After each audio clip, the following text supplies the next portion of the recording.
Dad's voice cut across the flight deck. Crash and burn.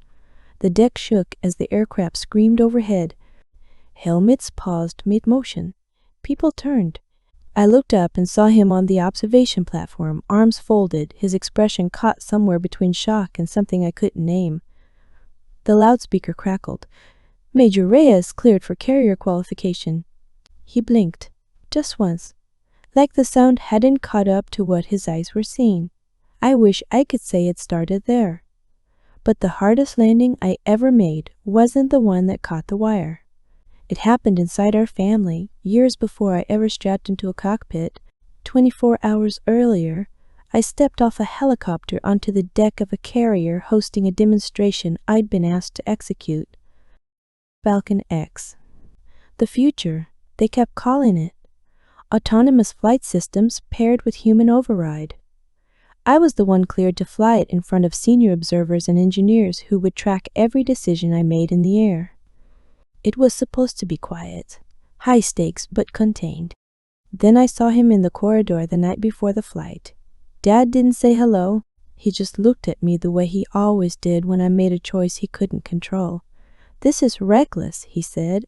"Not brave, not even risky. Reckless." I met his eyes and kept my voice level. "If I crash, they'll blame how you raised me." He walked away without answering.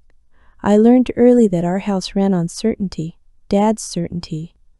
Strategy and law lived in every room, and his presence changed the air. You didn't interrupt, you didn't fidget, you didn't ask what he thought you should already know. I learned to be small in public and precise in private because the family name carried weight I didn't fully understand as a child. I just knew that mistakes were expensive and attention was dangerous. Growing up in a military household meant living by rules that weren't always spoken but were always enforced. Dinner at 1800 hours. Homework completed before any screen time. Shoes aligned by the door, not kicked off wherever you happened to stop walking. Dad moved through the house like he moved through a command center. Efficient, direct. Every conversation had an objective. Every question had a correct answer he'd already determined. Mom navigated around him, not out of fear, exactly, more like respect for a force of nature you learn to work with rather than against. She'd smooth over my mistakes before he noticed them, redirect his attention when I'd said something that might trigger a lecture, create small pockets of grace in a house built on discipline. I watched other kids at school talk back to their parents, negotiate bedtimes, pushed boundaries just to see what would happen. I couldn't imagine doing that. The gap between Dad's expectations and my capability for rebellion felt as wide as the ocean he'd deployed across. Teachers knew our family name. They'd stiffen slightly when Dad came to conferences. I learned early that my performance reflected on him in ways that mattered to people I'd never met. When I brought home a report card with straight A's and 1 A-, he set it on the table and asked what happened in that class. Not proud of the A's, focused on the gap. I explained I'd missed one question on a midterm. He said, "One question is the difference between good enough and excellent." I said I'd study harder. He nodded and went back to his work. Mom found me in my room later and said I'd done well, that the A- was nothing to fix. I nodded but didn't believe her, because Dad's standards were the ones that mattered in our house. When I was 10, I'd built a plastic model of a fighter jet on the living room floor. One wing went on crooked. I tried to fix it, but the glue had already set. Dad came home from deployment that week and I showed him. I told him I'd fly one of those someday. The room went quiet. He laughed, not cruel exactly, just dismissive. He said flying wasn't built for me, that it was a young man's game, and I'd be safer designing aircraft than strapping into one. He framed it as protection. I nodded because arguing wasn't safe, but something inside me folded and stayed tight. Later, Mom found me staring at the crooked wing. She adjusted it just slightly and said it didn't need to be perfect to fly. I applied to the Naval Academy without asking permission. I compiled my grades, my athletics, my recommendations, and I sent the application before I could talk myself out of it. When the acceptance letter arrived, I held the envelope like it could crack in my hands. It came on a Tuesday. I was home alone. I opened it standing in the kitchen, my hand shaking so hard the paper rattled. Congratulations. You have been selected for admission. I read it 3 times to make sure I wasn't imagining the words. When Mom got home, she cried. Happy tears, she said. Proud tears. She held the letter like it was made of gold. When Dad got home, the energy shifted. Mom handed him the letter. He read it in silence, set it on the counter, poured scotch, and told me I'd waste my potential, that I should design systems, not fly them, that piloting was for people who didn't think ahead. I said I wanted to fly. He dismissed it as unrealistic, said I was choosing ego over intelligence, that I'd regret it when reality hit, and I realized I wasn't built for the pressure. Mom tried to intervene, said this was an achievement worth celebrating, that I'd worked hard and earned this. Dad said, she's choosing the hardest possible path for the wrong reasons. I said, you don't know my reasons. He looked at me like I'd challenged something fundamental, then enlightened me. I wanted to tell him I'd been watching aircraft my whole life, that I'd memorized the silhouettes of every fighter jet the Navy flew, that I'd read accident reports and technical manuals and strategy papers because I wanted to understand how flight worked at every level. But I knew none of that would matter to him.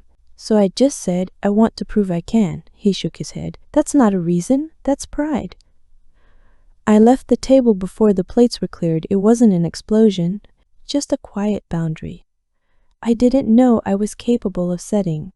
I spent the rest of that night in my room, door closed, staring at the acceptance letter. Part of me wanted to burn it, to make the decision go away so the house could go back to normal. But another part of me, the part that had built a crooked model plane and said someday, refused to let it go. Mom knocked softly around midnight. She came in and sat on the edge of my bed. He's scared, she said. I said, that's not my problem to fix. She didn't argue, just sat there in the quiet. After a while, she said, do you really want this? I said, yes. She nodded. Then you should go. 3 months later, I left for the academy with 2 suitcases and a compass. She handed me the morning I shipped out. She said it belonged to her father, that he'd carried it through 2 wars and never lost his way. I didn't know if she meant it literally or not, but I kept it anyway. At the academy, I kept my head down. I ran the drills. I passed the tests. I didn't tell anyone what Dad said because explaining it felt like handing someone a weapon. When flight training started, I volunteered for every slot I could get. I wanted the hours. I wanted the muscle memory. I wanted to prove that steadiness could beat instinct. The academy wasn't easy, not because of the academics or the physical demands. Those were measurable, solvable. It was the culture that caught me off guard. The unspoken hierarchies. The way certain last names opened doors before anyone asked about capability. I learned to let my work speak first, to arrive early and leave late, to ask precise questions and take criticism without flinching. I watched classmates leverage connections I didn't have, and I told myself that proving myself would be enough.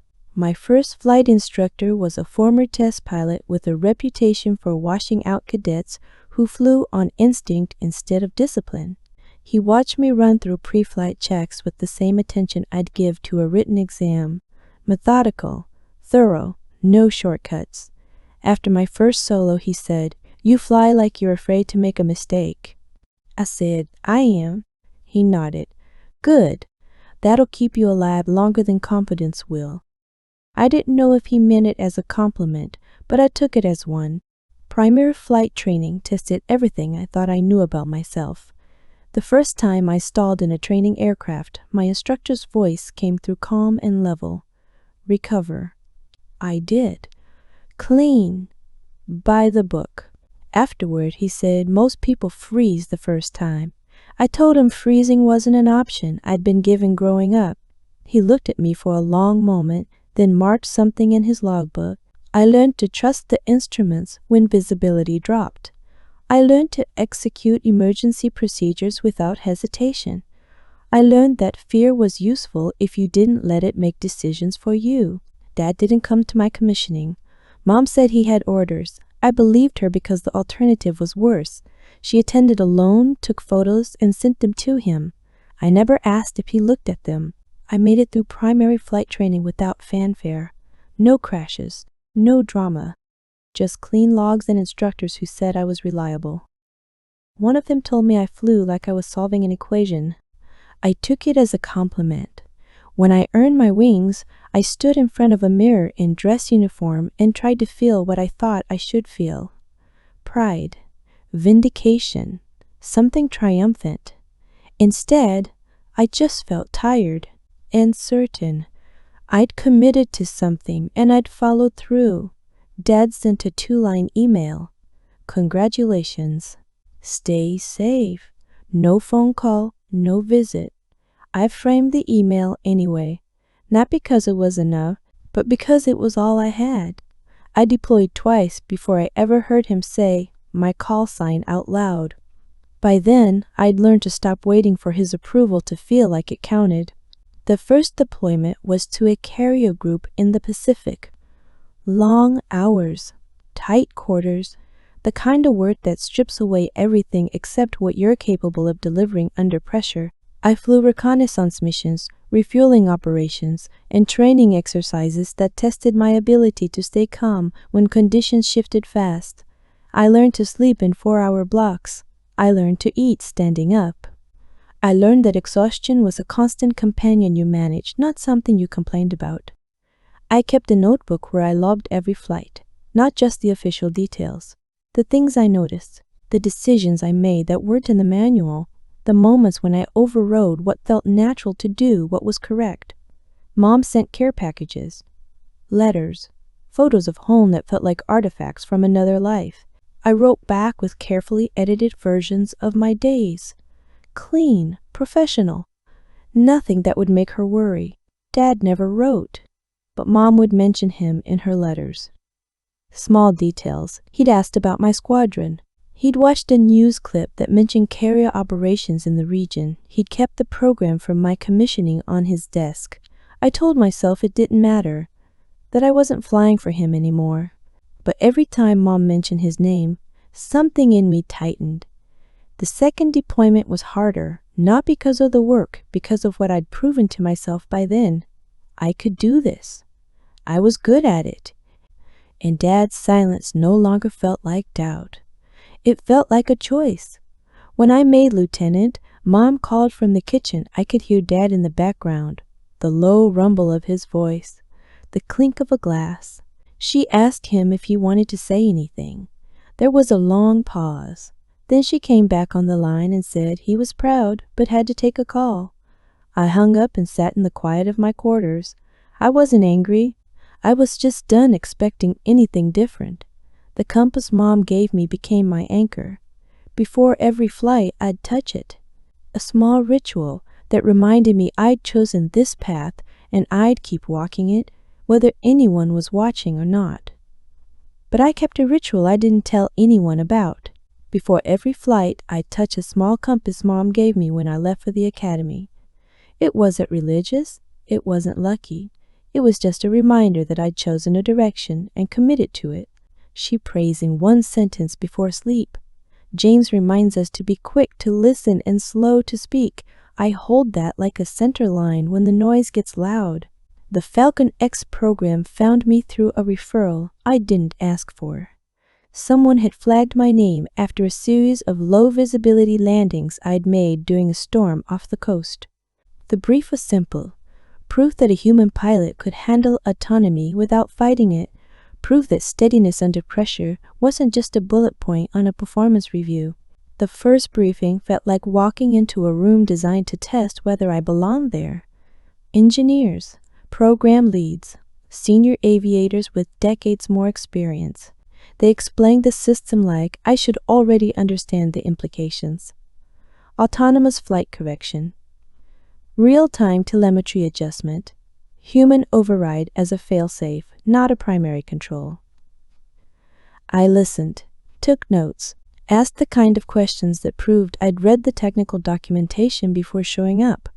One of the engineers said, "Most pilots fight the system. They don't trust it." I said, "I'll trust it when it earns it." He smiled. Fair. The first simulator session felt wrong. The system wanted to autocorrect faster than I could think. I had to learn when to let it lead and when to override without hesitation. It took weeks before the rhythm felt natural. In the simulator, I practiced scenarios designed to break my trust in the automation. Crosswind approaches where the system wanted to overshoot. Engine failures where it prioritized fuel conservation over immediate safety. System glitches that required me to take full manual control in seconds. I failed more in those first weeks than I'd failed in years of real flight. The simulator didn't care about my record, it just tested whether I could make the right call when the machine and my instinct disagreed.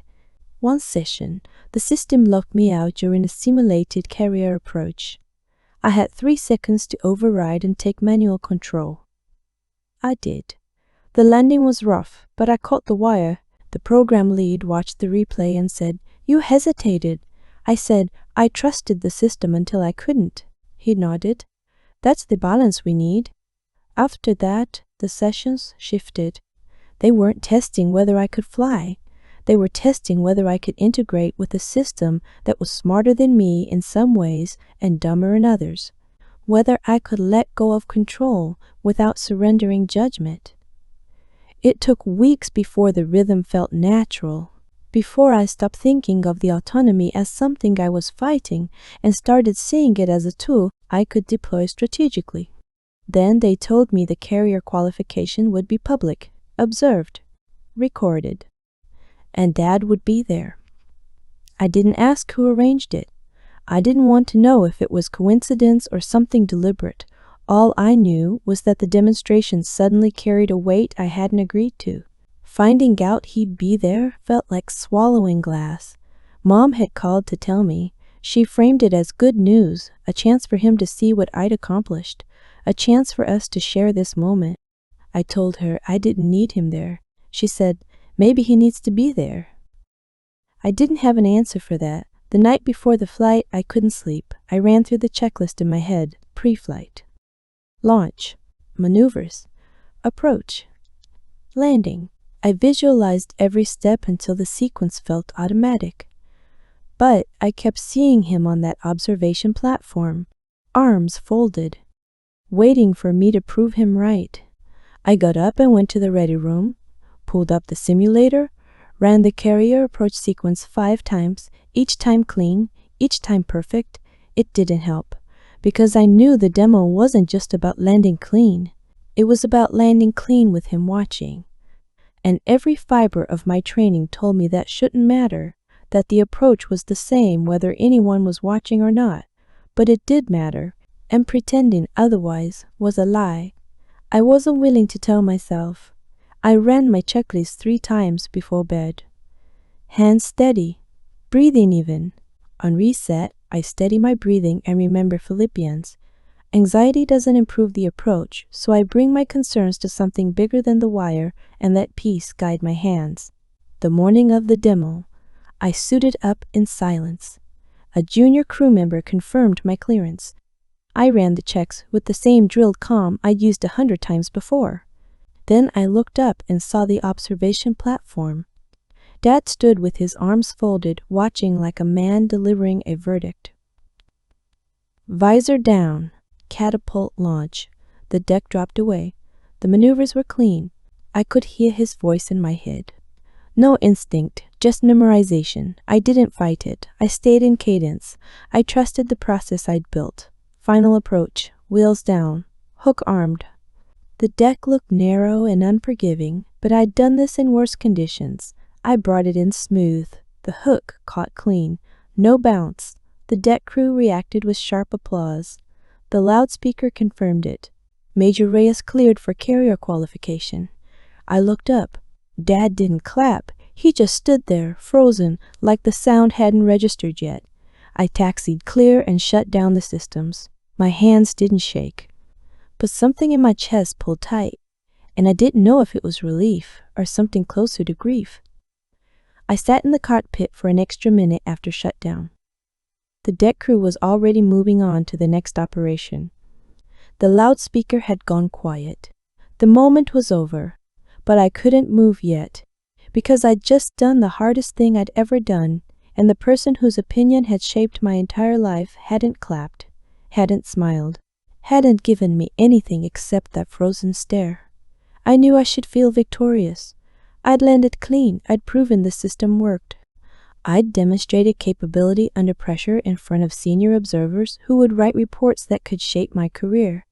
But all I could think about was that folded arm stance on the observation platform, and the two words he'd said before I even launched, crash and burn. I climbed out of the cockpit. A junior officer congratulated me. I thanked him and kept moving. I needed to debrief, to review telemetry, to confirm that what felt clean in the cockpit matched what the data showed. But first, I needed to not see Dad. I took the long route to the ready room, avoided the corridors where observers would be gathering, found an empty conference room and sat down with my flight logs. The data was clean, no corrections needed, no second guessing required. I should have felt proud. Instead, I just felt tired. The years that followed that first public dismissal built a pattern. I'd achieve something. He'd stay silent. I'd move forward anyway. It wasn't dramatic. It was just the steady accumulation of distance. I applied for advanced programs without consulting him. I flew missions he never asked about. I earned certifications he never acknowledged. I stopped expecting him to show up, and that made it easier to keep going. But there were moments when the absence landed differently. I qualified for instrument flight instruction. It meant I could train other pilots to fly in zero visibility, to trust their instruments when every instinct screamed to trust what they saw. It was the certification that took months of additional training, written exams, and check rides with evaluators who were looking for any excuse to fail you. I passed on the first attempt. Mom called to congratulate me. Dad was in the background. I could hear him, but he didn't ask for the phone. She said he nodded when she told him, just nodded. I got selected for a joint training exercise with Allied forces. It meant flying with pilots from different countries, different procedures, different standards. It was the kind of assignment that could make or break a career depending on how you handled the pressure of representing your service in front of international observers. I flew clean, made the connections that mattered, came back with commendations from 3 different nations. Mom sent a photo of Dad holding one of the letters at the kitchen table. He looked proud in the photo. His posture was different, less rigid, almost soft, but he never said it to me. When I got my first commendation for a mission I can't talk about in detail, Mom called. She said Dad had read the sanitized version of the citation 3 times. That he'd asked her what exceptional judgment under adverse conditions meant in practical terms. That he'd gone quiet when she explained. She said, "He wants to be proud of you. He just doesn't know how to say it." I said, "He's had years to figure it out." She didn't argue. I started to wonder if silence was his way of managing fear, if withholding approval was the only control he had left. But I didn't ask because I didn't think I'd survive the answer. The promotions kept coming. The assignments got harder. The stakes got higher. I moved from flying to leading, from executing missions to planning them, from being the one in the cockpit to being the one who decided who belonged there. Every step forward felt like proof that I didn't need what he wouldn't give, but it also felt like walking further into a silence that would eventually become permanent. The FALCON X demonstration changed something, not all at once, but in the days after, the silence shifted. Mom called and said he'd watched the mission video 3 times. She said he made tea and didn't say a word, but she could tell something had cracked. A week later, she sent me a gala program. A handwritten note was clipped to it. Dad wanted me to present an award at the annual aviation gala, Rising Pilot Award, for the ones who didn't make noise, the ones who just did the work. I sat with the invitation for a long time. The thought of being in that room with him in front of all those officers felt like standing on a deck that wouldn't stop moving. The note was in Mom's handwriting, but the request was his. That much was clear. She'd written, he'd like you to present this year. Says it should be someone who understands what it takes to be steady when no one's watching. I wanted to say no, to send back a polite decline and avoid the whole situation. But another part of me, the part that had walked into that corridor the night before the demonstration and told him my failure would be blamed on how he raised me, wanted to stand on that stage and speak, not to prove anything to him, to prove something to myself, that I could be in that room with all those eyes on me and not revert to being the kid who learned to be small and precise to avoid his criticism. I accepted the invitation.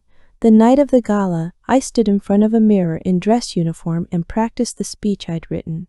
I'd kept it plain, honest.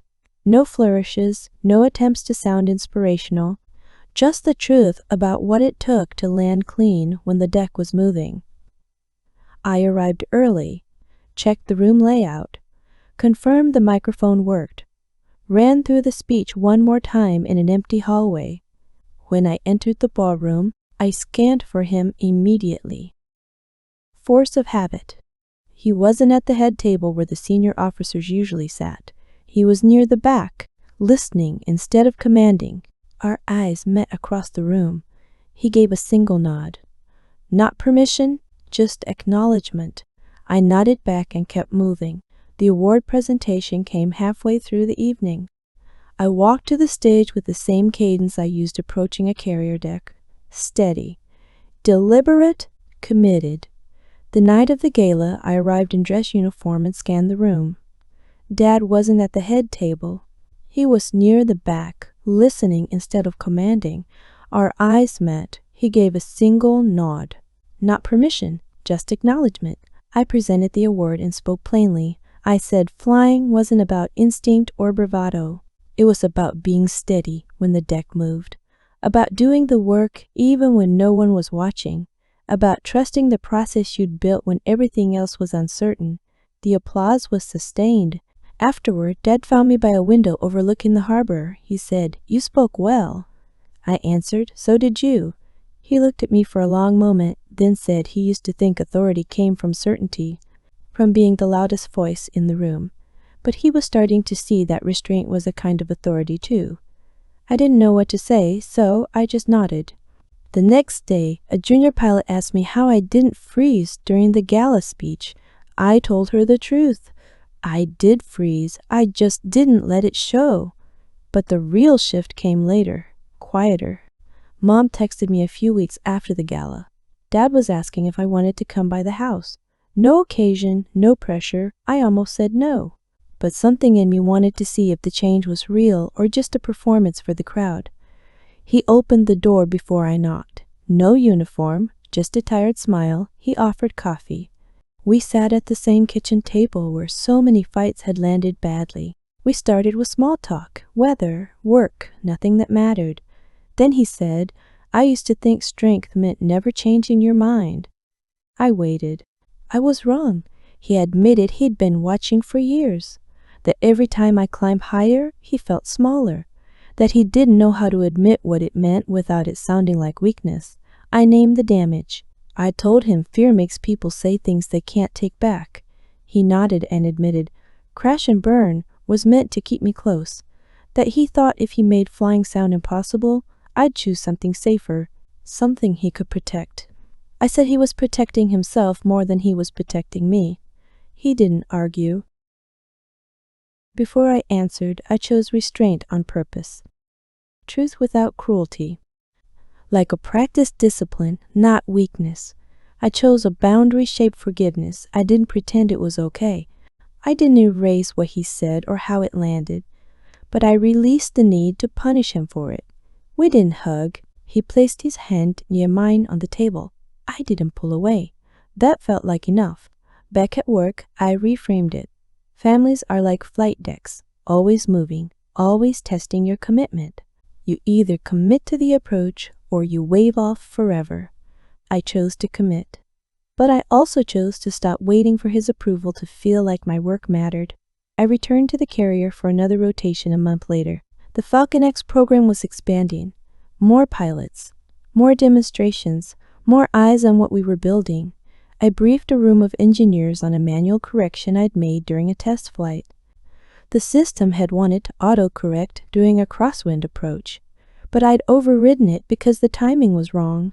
One of the engineers said, "Only a human would have caught that." I said, "That's the point." Rooms started to soften when I spoke. People expected clarity from me, not loudness, just calm, well-reasoned answers. It wasn't authority in the way Dad used to wield it. It was something quieter, something I'd built on my own. A sanitized clip of the FALCON X qualification released online. Forums picked it apart. My identity wasn't confirmed, but my call signs spread. People started referencing the pilot who didn't flinch. Mom told me Dad had watched the clip multiple times. She said he made tea without commentary, but she could see him processing something he didn't have words for yet. I didn't press, I just kept flying. The observation platform moment replayed in my mind more than I wanted to admit. The way he'd stood there, frozen, when the loudspeaker confirmed my clearance. The way his arms stayed folded even when everyone else clapped. I wanted to believe it was shock, that he genuinely didn't think I'd land it clean. But part of me wondered if it was something worse. If he'd been so sure I'd failed that success didn't compute. A few months after the kitchen table conversation, I got another text from Mom. This one was different. Dad wanted to talk, privately. She said he had something he needed to get me. I stared at the message for a long time before answering. Part of me wanted to decline, to say I was busy, to avoid whatever conversation he thought we needed to have. But I'd learned that avoidance just delayed inevitable collisions.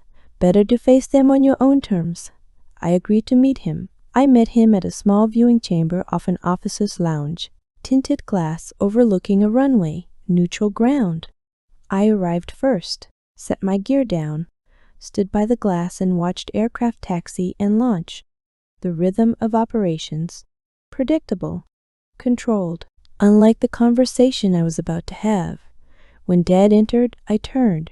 His posture was different, less rigid, less command, more human. I set my helmet down and waited for the shaking that usually followed high-stakes conversations with him. But it didn't come, just release. He entered. His posture was different, less command, more human. He didn't say hello, just walked to the glass and stood next to me. We watched an aircraft launch in silence. After a while he said, "You didn't flinch." I knew he meant the demonstration, the carrier qualification. The moment when everyone expected me to fail and I didn't. I said, "I learned not to." The words came out sharper than I meant them. He nodded like he deserved that. Before I answered anything else, I chose restraint on purpose. Truth without cruelty, like a practiced discipline, not weakness. He admitted he'd tried to make flying sound impossible, that he thought if he painted it as unattainable, I'd choose safer skies. He confessed he'd watched pilots die, that he'd signed letters to families, that he couldn't bear the thought of my name on one of those letters. "Every pilot I've lost," he said, "I carry them, their faces, their families. The moments I had to tell someone their son or daughter wasn't coming home." His voice cracked slightly on the last word. "I couldn't," he continued. "I couldn't survive that being you."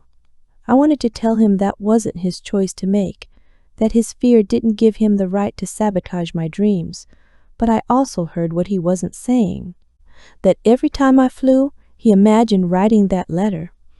That silence had been easier than admitting he was terrified every time I launched.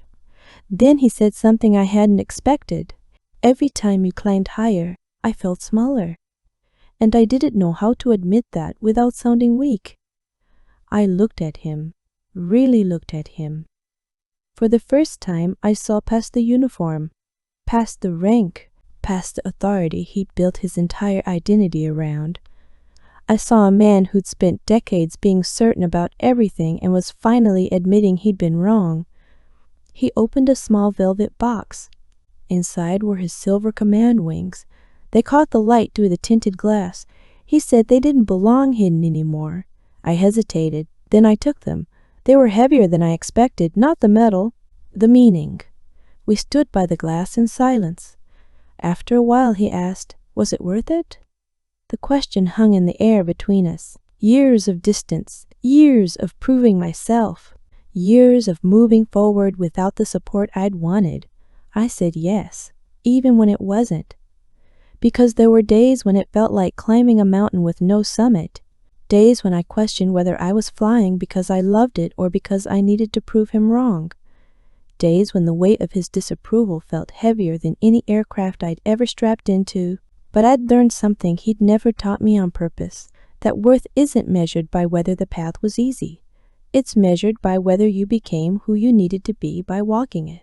He admitted he'd tried to make me quit, that he thought silence would be enough to steer me away, that every time I kept going he told himself I'd eventually hit a wall I couldn't climb. I repeated what I'd said at the kitchen table. You were protecting yourself more than you were protecting me. He nodded. I deserve that. Then he pulled out a folded photograph from his wallet. It was old, creased from years of being carried. A picture of me at an air museum when I was 7, standing under the wing of a fighter jet with my arms spread wide like I was already flying. I'd forgotten that photo existed. He said he'd kept it at every desk he'd ever sat behind, every deployment, every change of command, every office and every building he'd worked in for the past 20 years. I'd look at it, he said, and tell myself you'd outgrow it, that you'd find something safer, something I could understand. He paused. But you never did, and I couldn't admit that the problem wasn't you. It was me. He said silence had been easier than admitting what he felt, that watching me succeed made him confront how much of his identity was built on being the one people looked up to. And when his daughter outgrew needing his approval, it forced him to question who he was without that role. I'm sorry, he said, that I made my fear your burden to carry. I didn't know what to say, so I just nodded. After a moment, he finally said it out loud. You didn't crash and burn. You touched down when it mattered. Those were the words I'd been waiting 20 years to hear. And somehow, hearing them felt quieter than I'd imagined, less triumphant, more like setting down weight I hadn't realized I was still carrying. That night, I placed the wings beside my compass. The changes didn't announce themselves. They just showed up in small ways. Dad started asking about my flights. Not to critique, just to listen. He attended a briefing I gave on manual override protocols. He sat in the back and didn't interrupt once. When I got reassigned to a new squadron, he sent a message. Proud of you. Mean it this time. I didn't frame it, but I saved it. The gala speech became a turning point I hadn't anticipated. Other pilots started referencing it, not because it was eloquent, but because it was honest. Someone posted a partial transcript online, and it spread further than I expected. A junior pilot approached me after a training session and said, "You talked about being steady. How do you do that when everything's moving?" I told her the truth. You don't stop the deck from moving. You just commit to the approach anyway. She nodded like that made sense. I thought about Mom's crooked wing, about how she'd said it didn't need to be perfect to fly. I thought about the years I'd spent trying to prove I belonged in a cockpit, the certifications, the clean logs, the missions Dad never asked about. I thought about the single nod he gave me at the gala, the hand he placed near mine at the kitchen table, the wings he'd kept hidden for years. None of it erased what he'd said, but it made space for something new. I didn't need his approval to know my work mattered, but having it changed the shape of the silence between us. The FALCON X program kept expanding, more demonstrations, more pilots trained on the system. My role shifted from operator to instructor. I briefed new pilots on how to trust the system without surrendering judgment, how to override when the timing demanded it, how to stay calm when the deck was moving and the approach looked impossible. The first time I led a training session, I watched the pilots struggle with the same override decision that had tripped me up in the simulator. The system wanted to correct during a crosswind approach, but the timing was wrong. He hesitated, overrode too late. The simulated landing was rough but survivable. I pulled up the replay and walked him through the decision tree, not to shame him, just to show him where the hesitation cost him the clean approach. He said, "I didn't trust myself to override fast enough." I said, "Then you need to practice until you do, because out there, hesitation kills." He nodded, ran the scenario again, failed again, but the hesitation shrank by half a second. That became the foundation of how I taught. Not perfection, not fearlessness, just the discipline to shrink hesitation until it stopped costing you the approach. I trained pilots who'd been flying longer than I'd been alive. I trained junior aviators fresh out of flight school. I trained engineers who needed to understand what the system felt like from inside the cockpit. They all asked the same question eventually: how do you stay calm when everything's uncertain? I gave them the same answer every time: you don't. You just build the discipline to act anyway. One pilot said, "That sounds exhausting." I said, "It is, but it works." One of them asked, "What if you freeze?" I said, "You will. You just don't let it show where it matters." That line spread. I heard it repeated in briefings I wasn't part of. Saw it written on a whiteboard in a ready room. Someone even printed it on a mug. I didn't mind. If it helped someone land clean when the deck was moving, it was worth becoming a catchphrase. The gala speech turned into something I hadn't anticipated. Not because it was eloquent. It wasn't. I'd kept it plain, honest. I talked about doing the work when no one was watching, about being steady when the deck moved, about trusting the process you'd built when everything else was uncertain. But it resonated in ways I didn't expect. Other pilots started referencing it. Someone posted a partial transcript online, and it spread beyond the Navy community. Civilian aviators, test pilots, even astronauts in training programs commented on it. A junior pilot approached me after a training session weeks later and said, "You talked about being steady. How do you do that when everything's moving?" I told her the truth. You don't stop the deck from moving. You just commit to the approach anyway. She nodded like that made sense. Then she asked, "Did your father teach you that?" I almost laughed. Instead, I said, "No, I learned it in spite of him." She looked confused, but she didn't push. I thought about Mom's crooked wing, about how she'd said it didn't need to be perfect to fly, about the years I'd spent building a foundation Dad never believed I'd need, the certifications, the clean logs, the missions he never asked about, the promotions that came without his acknowledgement. All of it felt like proof I'd committed to the approach when everyone watching thought I'd wave off. None of it erased what he'd said, but it made space for something new. I didn't need his approval to know my work mattered, but having it changed the shape of the silence between us. Dad and I didn't talk every week after the viewing chamber conversation, but when we did, the conversations felt different. Less performance, more honesty. He started asking about specific missions, not to critique, not to control, just to understand what I was doing and why it mattered. I'd explain a training evolution or a systems test, and he'd listen without interrupting, without offering advice I didn't ask for. It felt strange at first, like learning a new language with someone who'd only ever spoken one way to me. He admitted one Sunday morning that he'd spent years believing changing his mind would make him look weak, that admitting he was wrong would cost him the respect he'd built over decades of command. I told him respect built on fear doesn't last, that the officers who mattered would respect honesty more than the facade. He nodded slowly, like he was testing the weight of that idea. "I wish I'd figured that out sooner," he said. I didn't say me too, but I thought it. We still didn't hug, but we didn't need to.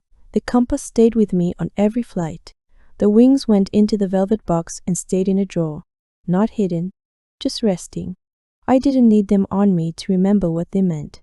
The final carrier qualification for the FALCON X program came a year after the first. This time, there were no observers I didn't expect, no surprises, no Dad standing on a platform waiting to see if I'd crash and burn, just the work. I launched clean. executed the maneuvers with the kind of precision that comes from doing something so many times it becomes muscle memory. Brought it in smooth. The hook caught on the first pass. No drama. No applause beyond the standard deck crew acknowledgement. The loudspeaker confirmed clearance. I taxied clear and shut down the systems. My hands were steady. Afterward, I checked my messages in the ready room. 2, waiting. Mom said he watched the live feed. He smiled. Dad said, "Well done."